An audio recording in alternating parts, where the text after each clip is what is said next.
ஏழை இப்படி பண்றிய கிறுக்கு மெண்டல் பயிலுலா.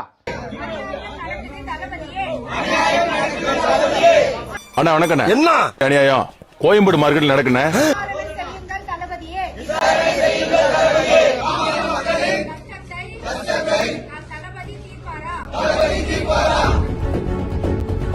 கட்சியில ஊழல் நடக்குது, திருட்டு நடக்குது, கொலை நடக்குதுன்னு போராட்டம் பண்ண கட்சியை நான் பாத்திருக்கேன். ஆனா தான் கட்சியிலேயே ஊழல் நடக்குது, தான் கட்சி ஒரு கேவலமான ஒரு கட்சின்னு சொல்லிட்டு போராட்டம் பண்ற ஒரு கட்சி இந்த டிவிகே கட்சி தான். அக்கிரமம் எங்கெங்க தலைவரிச்சு ஆடுதோ அங்க இந்த சினேக் பாபு படம் எடுத்து ஆடுவான். வாங்க போலாம்.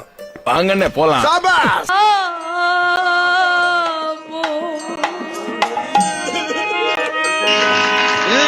இப்ப போடுற பாட்ட பலத்த குறிகளை ஏற்கனவே பொழந்திருக்கேன். இப்போ பஞ்சாயத்தை துவங்குறதுக்கு வந்திருக்கேன். ரோல் அரக்கன் நான் ரோல் அரக்கன். ரோல் அரக்கன் நான் ரோல் அரக்கன். என்ன மாமா ஸ்டார்ட் பண்ணலாமா? 2026ல உயர்திரு நம்ம விஜய் அவர்கள் தான் சிஎம் வர போறாரு. உங்க வாயை தூக்கி என் காதுல வைங்களேன், காதுல வைங்க. சரி, இது அம்மன் அருள்வாக்கு, நான்லாம் சொல்ல கிடையாது. எனக்கு 6 மெரல் வந்து அம்மன் வாக்கு கொடுத்திருக்கிறது.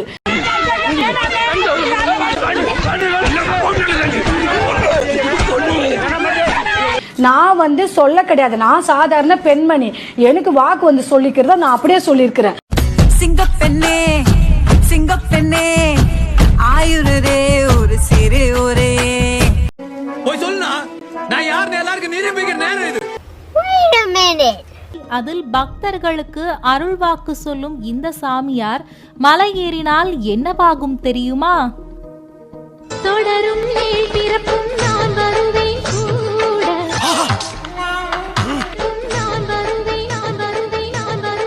என்ன மாதிரி அடிக்கிறாயா கிஸ். நம்ம விரதம் கலைஞ்சிருமோ? உடலில் உள்ள 26 கலோரிகளை குறைக்கும் விதமான இந்த முத்தத்தை காதலனுக்கு வாரி வழங்கும் கீதா பகுதி நேரம் சாமியாராகவும் பகுதி நேரம் சராசரி பெண்ணாகவும் தன் வாழ்நாளை கழித்து கொண்டிருக்கும் இவரின் கதையே வேறு மாதிரியானது. கடல் தூக்கு வச்சே ஆண்டு வரே உயிரே உயிரே.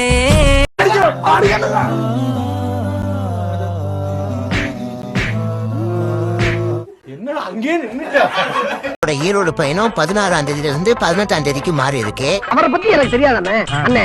அவற்றை எப்படி எப்படி எடுத்து சொல்லணுமா அப்படி எப்படி பக்குவமா நான் சொல்றேனே. அதை பத்தி நீங்க கவலைப்படாதீங்க.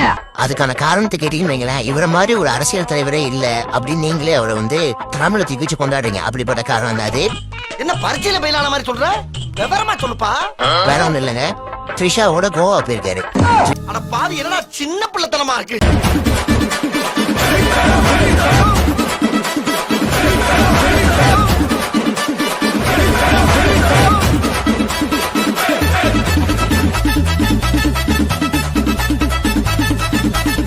நம்ம ஒண்ணு செய்யணும்னு நினைக்கிறோம், பார்த்தா நம்மளுக்கே ஒண்ணு செஞ்சிடறாங்க. பேட்டரியே நிக்காத மொபைலுக்கு த்ரிஷா கூட கோவா போற ஒரே காரணத்துக்காக மக்களை சந்திக்க இருந்த பயணத்தையே ரத்து பண்ணிட்டு போயிருக்காருன்னா எப்பேற்பட்ட அரசியல் தலைவரா இருப்பாரு சொல்றானே. இது அப்படியே ஊருக்குள்ள தண்டாரப்பட சொல்லுங்கடா, நல்லா இருக்கும். ஏன்னா இந்த சம்பவம் நடந்த பிறகு நாம சிரிக்கிறதுக்கு இருப்போமா இருக்க மாட்டோமான்னு யாருக்கும் தெரியாது. முன்னாடியே சிரிச்சு வச்சிருவோம், அவ்வளவுதான். எவ்வளவு நல்லவரா இருப்பாரு. இப்படிப்பட்ட ஒரு தலைவன் வந்து நம்ம கிடைப்பானா? இப்படி ஒரு அருமையான தலைவர் எங்கேயாவது பார்க்க முடியுமா? உனக்கு கல்யாண ஆசை வந்துருச்சுன்னா ஒரு பொண்ணு பாருன்னு சொல்ல வேண்டியதானே? ஏன் பொம்பளை தான் இப்படி அலையிற? உன்ன மாதிரி மோசமான ஆளை நான் பார்த்ததே இல்ல. அசிங்கமா இல்ல? கேவலமா இல்ல? ஏன் இப்படி ஃபேமிலி அசிங்கப்படுத்துற? முகத்துல ஒரு துளி சலனம் கூட இல்லாம இந்த காரியத்தை தாஞ்சையில எவனோ ஒருத்தன் பண்ண மாதிரி நிக்காம இந்த அடக்கத்தை நீங்க கத்துக்கணும். இந்த அடக்கம் உன்னை எங்கேயோ கொண்டு போய் விட்டுருங்களா? வாதத்தை வச்சுக்கிட்டு சும்மா உட்கார்ந்துட்டு இருக்கிய தம்பி என்ன சாதனை பண்ணிட்டு வந்திருக்க, அடிச்சு கிழிங்கடே. என்னண்ணா இது? நான் கூட உன்னை இன்னுமோ நினைச்சேன். ஆனா நான் அப்படி இல்ல, நீங்க நினைக்கத்தான் கரெக்ட்னு சொல்லி நிரூபிச்ச பத்தியா? ஐயோ பயமா இருக்கா? இதுக்கப்புறம் இன்னும் பயங்கரமா இருக்கும். வேணாம்டா வேணாம்டா வேணாம்டா வேணாம்டா வேணாம்டா வேணாம்டா. அது எப்படின்னா திருப்பரங்குன்றம் பிரச்சனையை பத்தி பேச டைம் இல்ல, எஸ்ஐஆரை பத்தி பேச டைம் இல்ல, இப்ப வரைக்கும் கரூருக்கு போக வக்கு இல்ல, ஆனா த்ரிஷா மேடமோட ஃபிளைட்ல போக மட்டும் டைம் இருக்கு. அதெல்லாம் சரஸ்வதி கடாட்சம்டா. உங்க ஆசீர்வாதம். நல்லா இருக்கு நல்லா இருக்கு. நம்ம மாப்பிள்ள பாக்குறத பொறி உருண்ட மாதிரி பாப்ல ஆளு செம்ம காமெடி பண்ணுவாப்ல. எப்படின்னா பேசாம நீ கட்சியில கூட இருக்கும் தலைவர்னு த்ரிஷாவுக்கு ஒரு பொறுப்பு கொடுத்து உன் கூட இருக்க வச்சிருந்தா எல்லா இடத்துக்கும் ஜாலியா போயிட்டு வரலாம். என்ன சொல்ற? மாட்டிக்கினாரு ஒருத்தர் இவரை காப்பாத்தணும் கத்திரி, இவரை காப்பாத்தணும் கத்திரி. Ladies matter. என்னது லேடிஸ் மேட்டரா? பொம்பளை சோக்கு கேக்குதாடா? பொம்பளை சோக்கு கேங்ஸ்டர்னா டிசிப்ளின் வேணும். அரசியலிலும் சரி திரைத்துறையிலும் சரி ஜெயலலிதாவை ரோல் மாடலாக வைத்திருக்கும் த்ரிஷா அவரது பாணியிலேயே தனது ஒவ்வொரு நகர்வுகளையும் மேற்கொண்டு வருவதாக சொல்லப்படுவதுண்டு. பெரிய சோழர் பரம்பரை. இவர் ராஜராஜ சோழன், அவர் ராஜேந்திர சோழன். தஞ்சாவூருக்கே இவங்க 2 பேரும் தான் வாரிசு. இந்த பெருச்சாளி கண்ணுக்கே தெரியாது. இது கண்ணுக்கு அழகா?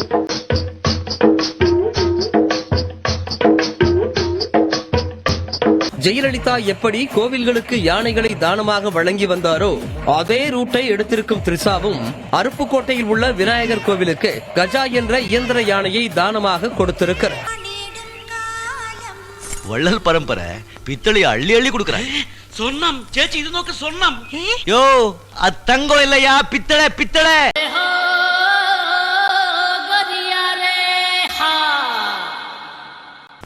തമ്പുരാട്ടി നന്നായിരിക്കണം. சந்தோஷம் மகாராணி, சந்தோஷம். குறிப்பாக விஜயின் பிறந்த நாள் அன்று த்ரிஷா பதிவிடும் புகைப்படங்கள் ஒவ்வொன்றும் இணையத்தில் கடும் பேசுபொருளாகி வருகின்றன.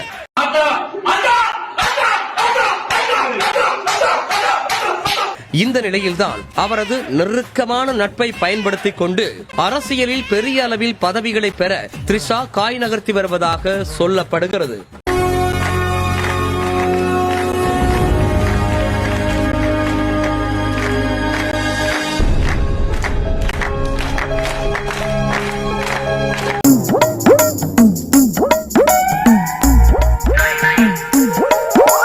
என்னையவே சொல்றாங்க. நான் ஏதோ அண்ணா பாத்தியாடா என்னையவே வந்து எல்லாரும் கார்னர் பண்றாங்க.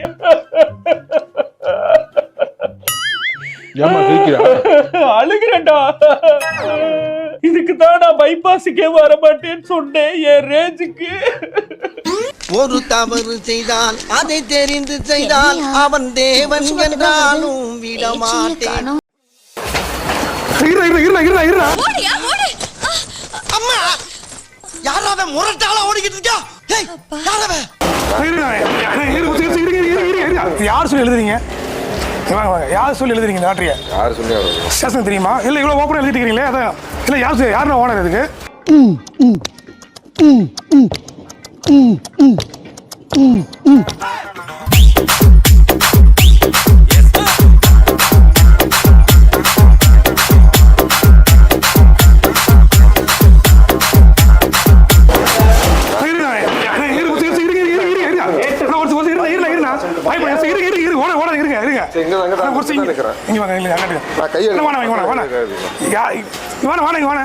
யார் சொல்லி எழுதுறீங்க?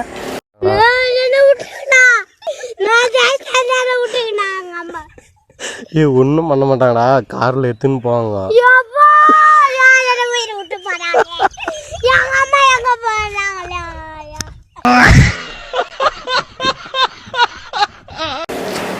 யார் சொல்லி எழுதுறீங்க? நாட்டிய யார் சொல்லி ஸ்டேஷன் தெரியுமா? இல்ல இவ்வளவு ஓப்பனா எழுதிட்டு இருக்கீங்களே அதான். இல்ல யாருன்னா ஓனர் இதுக்கு? இருக்குண்ணா. யார் ஓனர் சொல்லுங்க.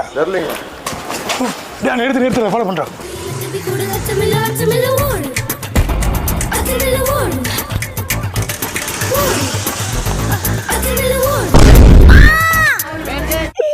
எங்க அம்மா விட்டு போயிட்டாவே.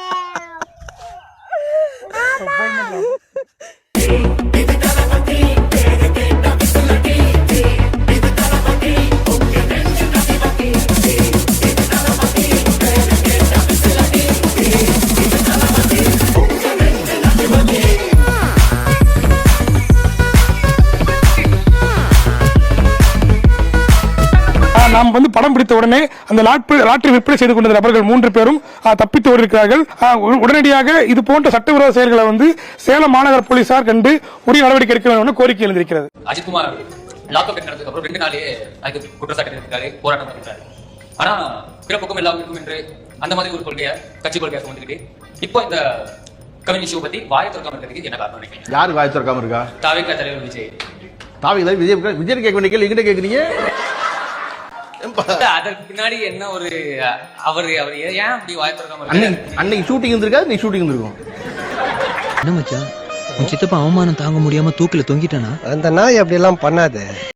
இரும்பு லாரிகள் எப்படி அடுத்தவர்கள் பாரத்தை சுமந்து கொண்டு கடினமான மலைகளை கடக்கிறதோ அதே போல இரும்பு மனிதர் நம் தலைவர் தளபதியின் தமிழகத்தின் மலைகளை சுமந்து அவற்றை தீர்க்க புறப்படுகிறார்.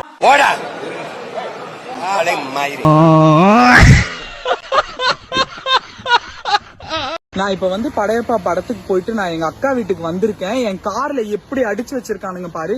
நான் முழுக்க பேர் விட்டே சொல்றேன், தாவேக்கா மட்டும்தான். தாவேக்கால இருக்கிற 2 வயசு இளம் வயசு பசங்க மட்டும்தான், இளம் வயசு பசங்க தான் இந்த மாதிரி வேலையை பார்த்திருக்கீங்க. நான் உங்களுக்கு என்ன பாவம் பண்ணோம்?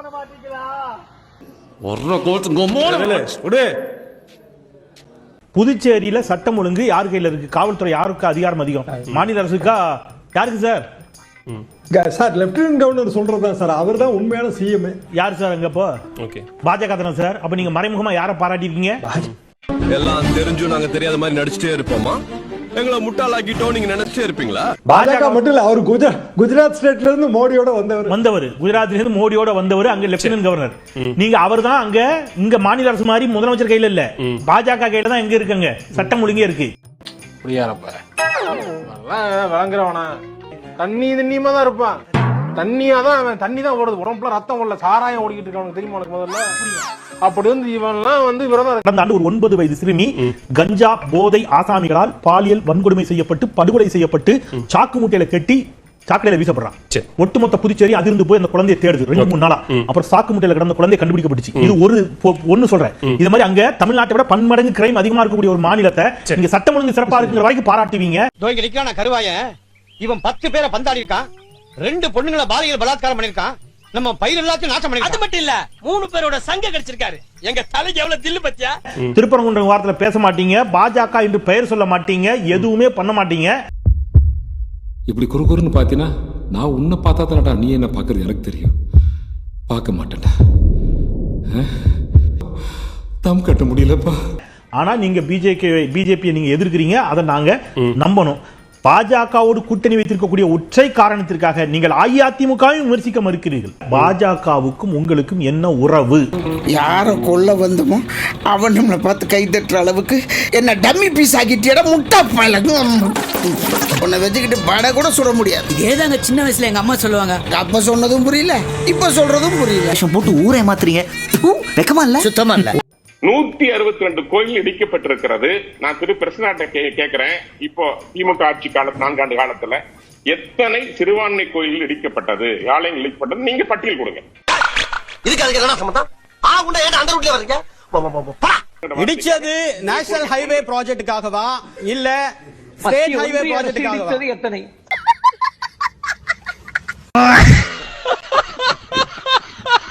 மூணு நாட்களுக்கு முன்னால் டெல்லியில் இருக்கக்கூடிய RSS அலுவலகத்துக்கு கார் பார்க்கிங்குக்கு இடம் போதவில்லை என்பதால் கரோல் பாகில் 1400 ஆண்டுகளுக்கு முற்பட்ட ஒரு கோவில் இடிக்கப்பட்டிருக்கு. போனா என்னடா,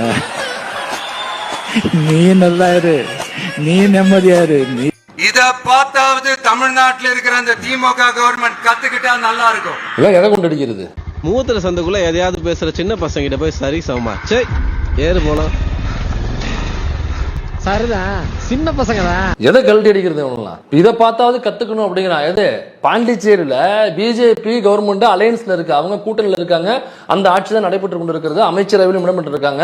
அப்படியாப்பட்ட அங்க பிஜேபி அங்க எவ்வளவு மோசமான ஒடுக்குமுறைகளை செய்யுது அப்படின்னு பாண்டிச்சேரியில் வசிக்கக்கூடிய மக்களை நீங்க கேட்டாலும் அவங்க சொல்லுவாங்க, காரி காரி துப்புவாங்க. அந்த கவர்மெண்ட் எப்போ போகணும் நாங்க காத்துக்கிட்டு இருக்கோம், பிஜேபி வந்து எங்களோட உரிமைகள் எல்லாத்தையும் பறிச்சுட்டான், பாண்டிச்சேரி டோட்டலா காலிங்கிறாங்க. டோட்டலா காலி. ஒரு மிகப்பெரிய ஒரு புயல் ஒரு ஊருக்குள்ள அடிச்சுனாக்க எப்படி ஒட்டுமொத்தமா மொத்தமா அடிச்சுட்டு போய் புயல் அடிச்சதுக்கு அப்புறம் எப்படி எம்டியா அந்த ஊர் இருக்குமோ அது போன்று இன்னைக்கு பாண்டிச்சேரி இருக்கிறது. இது எப்ப திரும்ப பழைய பாண்டிச்சேரியா மாறும்னு தெரியல அப்படின்னு சொல்றாங்க. அந்த பாண்டிச்சேரி கிட்ட தமிழ்நாடு கவர்மெண்ட் கத்துக்கணும்னு இவன் சொல்றானாக்கா இவனை எதை கொண்டு அடிக்கிறது? வேட்டிய உரி உள்ள இருக்க போட்டி எடுத்தாலும் எடுப்பாங்க இருக்க. கொஞ்சம் சீக்கிரம் முடிச்சு விடுங்கம்மா, அம்மா கரையில கொஞ்சம் வேலை இருக்கு. அவன் மென்டல்.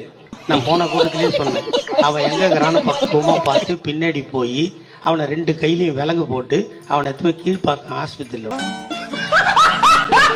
கேள்விக்குறி, அது ஆச்சரியக்குறி. அப்படிலாம் எங்களுக்கு தெரியல. கேடு கட்ட, கேவலம் கட்ட, அநாகரிகமான அரசியலுக்கான அறிகுறியா தெரியுது.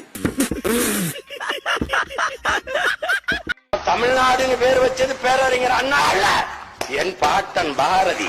ஸ்டேட்ங்கிற பெயரை அபிஷியலா தமிழ்நாடுன்னு மாத்தினதுக்கு முக்கிய காரணம் அறிஞர் அண்ணா அவர்கள். டிஎம்கே 1967 எலெக்ஷன்ல ஜெயிச்சு அண்ணா அவர்கள் சிஎம் ஆனாங்க. சட்டமன்றத்துல பெயர் மாற்றத்துக்கான தீர்மானத்தை நிறைவேற்றி அது பார்லிமெண்ட்ல பாஸ் ஆகி 1969 அபிஷியலா தமிழ்நாடுங்கிற பெயர் வந்துச்சு. அண்ணா அவர்கள் சொன்ன மாதிரி தமிழ்நாடுங்கிறது வெறும் பெயர் மட்டும் கிடையாது, நம்மளோட டிக்னிட்டி.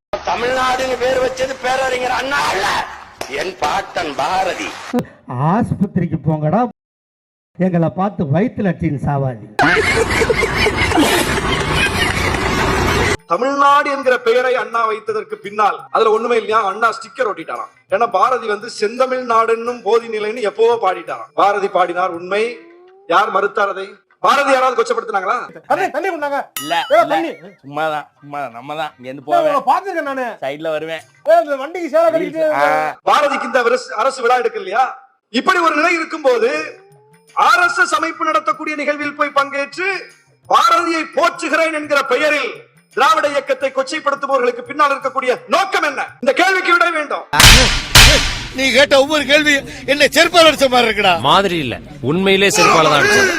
சங்கரலிங்கனா தமிழ்நாட்டுக்கு தமிழ்நாடு என்று பெயர் வைக்க வேண்டும் என்று உண்ணாவிரதம் இருந்து செத்து மடிந்தாரே, பாரதி பாடினதுக்கு முன்னாலயா பாரதி பாடினதுக்கு பின்னாலயா? பாரதி பாடிட்டார்னா அப்ப தமிழ்நாடு பேர் வந்துருச்சுல, அதுக்கப்புறம் ஏன் ஒருத்தர் உயிர் நீத்தார்? அதுக்கப்புறம் ஏன் ஒருத்தர் போராடினார்? லாஜிக் இல்லையா? அதான் பாரதி பாடிட்டார, பேர் வந்துருச்சே. தமிழ்நாடுக்கு தமிழ்நாடு பாரதி பாடி பேர் வந்து விட்ட பிறகு சங்கரலிங்கனார் முட்டாளா? பேர் இல்லாததுனால தான் யார் பாடினாலும் அது பாட்டில் இருந்ததை தவிர அது அரசாங்க ஏட்டில் இல்லை. நீங்க நினைக்கலாம் ஏதோ ஏதோ கோமாளி மாதிரி ஏதோ என்னவோ பண்ணிட்டு இருக்கானம்மா அப்படின்னு, ஜோக்கர் மாதிரி அப்படின்னு. உண்மையிலே ஜோக்கர் தான். நான் மட்டும் ஜோக்கர் இல்ல, என் தலைவர் நிக்கில் அவர்களும் ஜோக்கர் தான். எங்க போய் நிக்கிறேன்னு பேசாத, என்ன பேசுனேன்னு பேசு.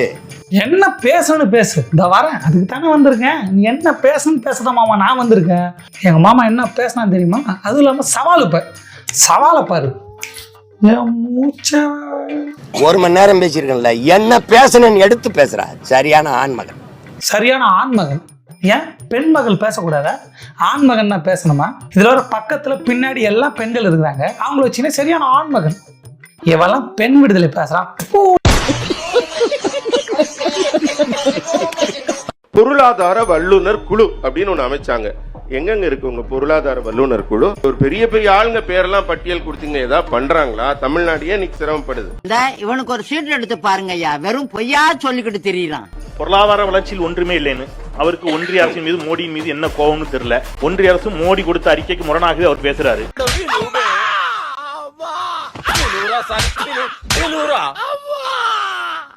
அதாவது நீங்கள் பொருளாதார வல்லுநர்கள் எல்லாம் போட்டீங்களே, என்ன ஆயிற்று? இந்தியாவிலேயே தமிழ்நாடு முதல் மாநிலமாக 11.19 விழுக்காட்டோடு பொருளாதார வளர்ச்சியில் முதல் மாநிலமாக தமிழ்நாடு ஆயிற்று.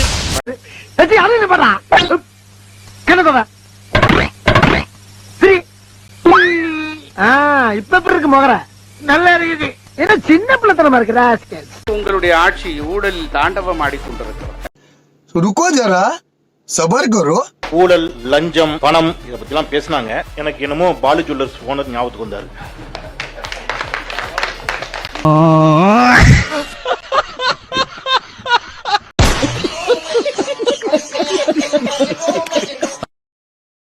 எனக்கு ஏனோ கங்கை அமரன் நினைவுக்கு வந்தார். ஜெயலலிதா சொத்து குவிப்பு வழக்கில் 2வது குற்றவாளியான சசிகலா மீதான குற்றப்பத்திரிகையிலும் கங்கை அமரன் இடமிருந்து அபகரித்த சொத்துக்கள் இடம்பெற்றுள்ளன.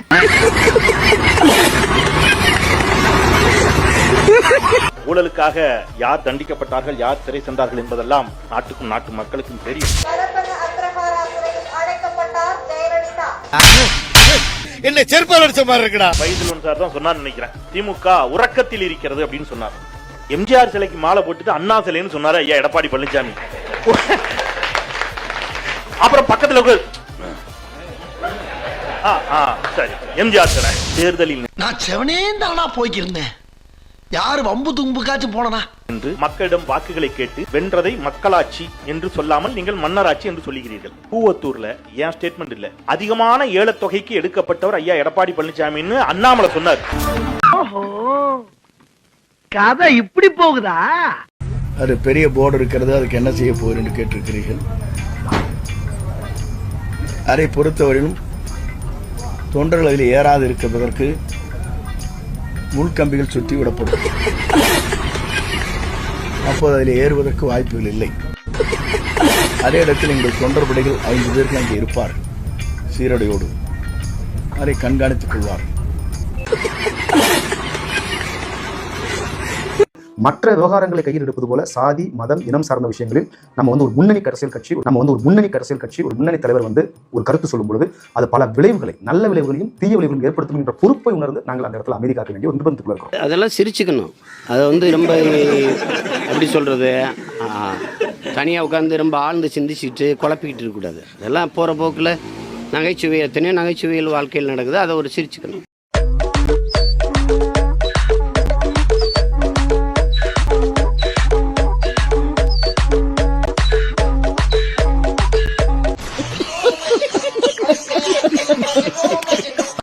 சாதி மதம் இனம் இது சென்சிட்டிவான விஷயம் இருக்கிறதுனால கருத்து சொல்லும் போது நிதானமா இருக்கும் அப்படின்னு சொல்றீங்க.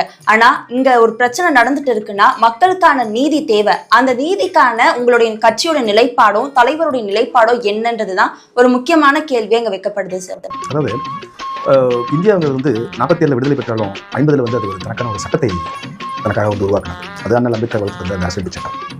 எனக்கு புரியலைங்க, ஆக்சுவலா புரியாம தான் கேட்கிறேன். நான் வந்து பார்த்து கடைசியில கொஞ்ச நாள் விசித்திரமா இருந்துச்சு, கொஞ்ச நாள் ஆச்சரியமா இருந்துச்சு, கொஞ்ச நாள் பைத்தியம் முடிச்சிச்சு, இப்போ வந்து சீன் ஆயிடுச்சு. தாத்தா உங்க பாதத்தை தொட்டு வணங்குறேன், திருந்திங்கடா கண்ணு, திருந்திட்டு ஒரு தமிழ்நாட்டில் ஒரு சாதனை பண்ணுங்கடா கண்ணு. கொளத்தூர்ல வர 2026 தேர்தலில் திமுக அதிமுக தாவேகா 3 கட்சிகள் போட்டிட்டு அவங்களோட ஆதரவு யாருக்கு? டிவிக்கு. எதனால டிவிக்கு? டிவிக்கே கிடையாதுன்ற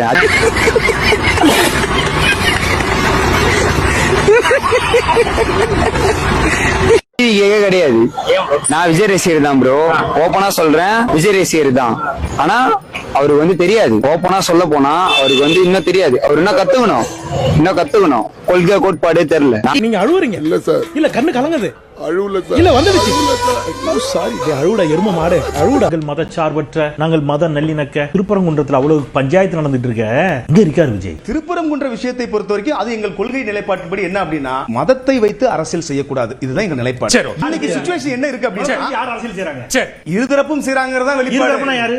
நீதிமன்ற தீர்ப்பு இருக்கு சார். இருதரப்புனா யாரு? மதத்தை வைத்துக் கொண்டு அரசியல் செய்யாங்க விரும்பவில்லை. இது இந்த அரசே இப்படி ஒரு அசாதாரண சூழ்நிலை கிரியேட் பண்ணுச்சுன்னு தான் நாங்க நினைக்கிறோம். கண்டிப்பாக இதை வந்து அவர்கள் முன்னாடியே தடுத்து நிறுத்திருக்க முடியும். எப்பயுமே ஒரு பின்பற்றப்படுற ஒரு முறைகளை அவர்கள் எப்பவும் மாற்ற வேண்டிய அவசியம் கிடையாது. வெக்கம் கட்டுறீங்களா? இதுக்கு எதுக்குடா வெள்ளையங்கிலி மாலையன்னு மானம் கட்ட அயோக்கிய பள்ளிலாம் ஏன்டா இந்த வேலை பாக்குறீங்க?